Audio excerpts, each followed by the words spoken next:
Welcome back. All right, so some news of the day for all you fine people on the internet for your Monday, July the 22nd. Starting off with, we have a coach in Columbus, which means I can bring this back.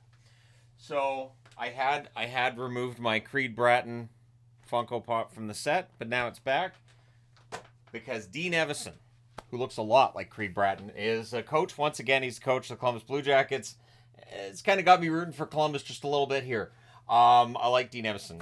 You get an honest opinion from him, and he looks terrifying behind the bench. So it's great, and we'll see how things go for him in Columbus. Hatakka has signed a 1-year, 2-way deal with the New Jersey Devils. It is paying him $775,000 at the NHL level, $125,000 at the AHL level. I didn't see a guaranteed on this one, as in like you get your bonus if you spend the whole year in the minors. But he is likely to spend some time with the New Jersey Devils. I like him as a depth option. The Florida Panthers, their days with the Stanley Cup are resuming, of course. Opozo did get his day with the Cup. It did arrive late, but he eventually did get the Stanley Cup. It was 2 years ago today that Matthew Tkachuk is traded to the Florida Panthers by the Calgary Flames, and on his day with the Stanley Cup, he took it to a children's hospital. And just the videos of him with little kids and helping them lift the cup and stuff, it's heartwarming, and it just shows that Matthew Tkachuk is a great guy off the ice. Pretty good guy on the ice too. Pretty strong team they have there in Florida, and so we'll see whether or not this is Tkachuk's first of a few days with Stanley Cups over the years to come, or if Florida is going to be a one and done, which does happen. The Utah Hockey Club has signed Cole Baudouin to a entry-level contract. He was the number 24 draft pick by them. I don't have a Utah magnet yet that's the same size as the other NHL ones, other than the generic Utah stickers that I ordered from Amazon and turned into magnets. But yeah, Baudouin, number 24 pick, has signed his entry-level contract. Of course, they signed again last week, so yeah, they're getting their work done. I'll skip down to the bottom here. Spencer Stastny's arbitration hearing was today. The team's offer, according to Elliot Friedman, 2 years. The first year, $775,000 at the NHL level, $125,000 at the AHL level.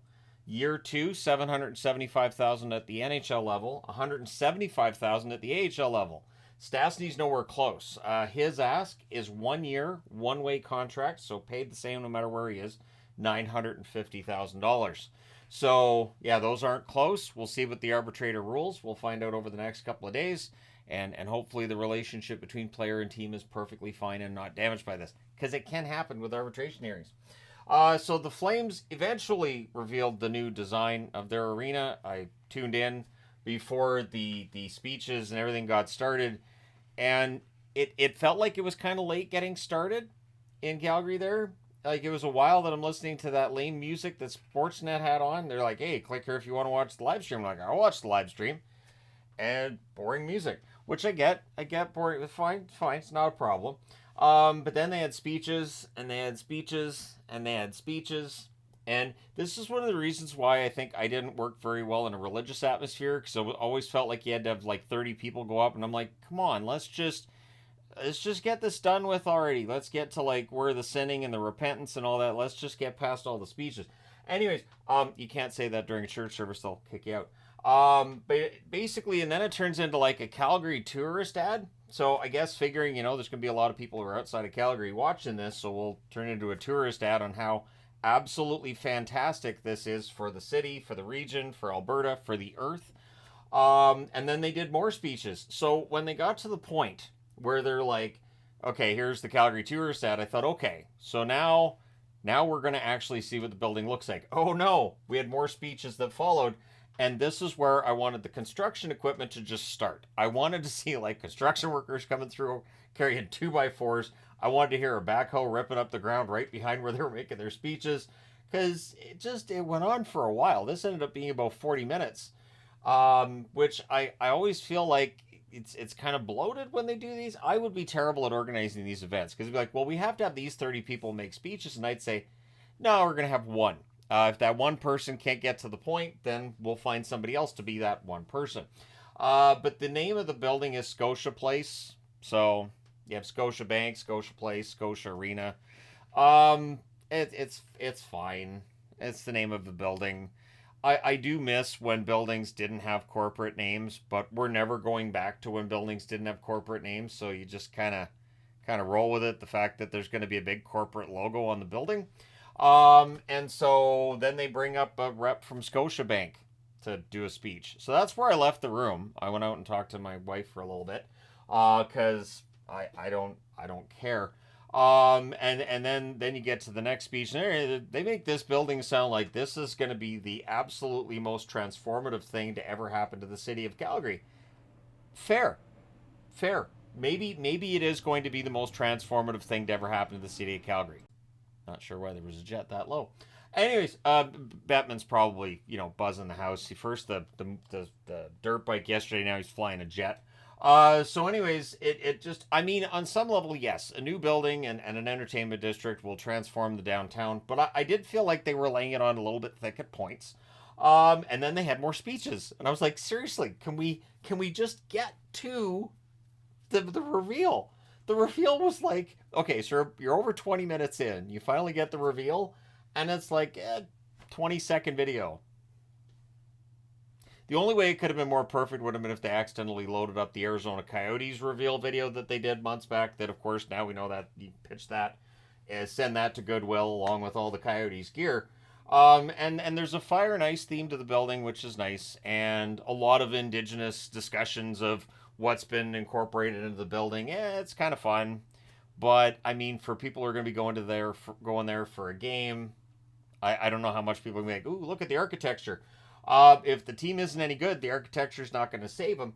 And of course, they're in a rebuild at this point. So the idea is that at the time this building opens, you come out of that rebuild, you're back in the playoffs.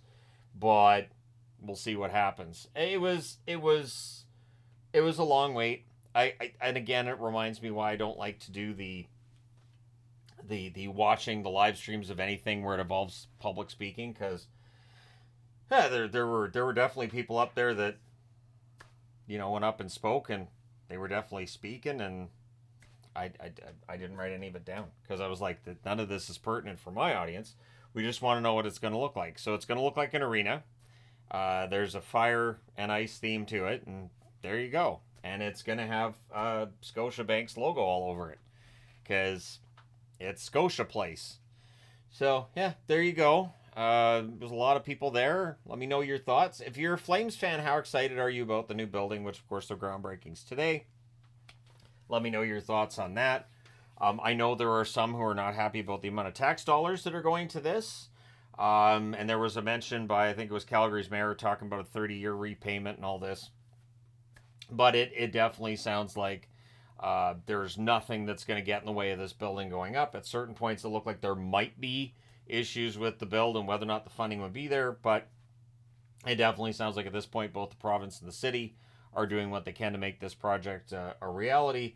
And there you go. One good thing, of course, for Flames fans is with this arena, it really does kill any idea that maybe they could rebuild or not rebuild, relocate, which of course was the discussion when they were having trouble getting the building put in. I don't know how real any of those threats were, to be honest. I don't know how close the NHL was to even considering moving the team, but they sent Bettman there with the idea that, hey, if you don't put up a new building, we might have to. And here we are. They're getting the new arena. So that is no longer a concern. So let me know your thoughts. Hit like and subscribe in the event you haven't done so already. Thank you guys so much for all your support as always. I will talk to you again soon.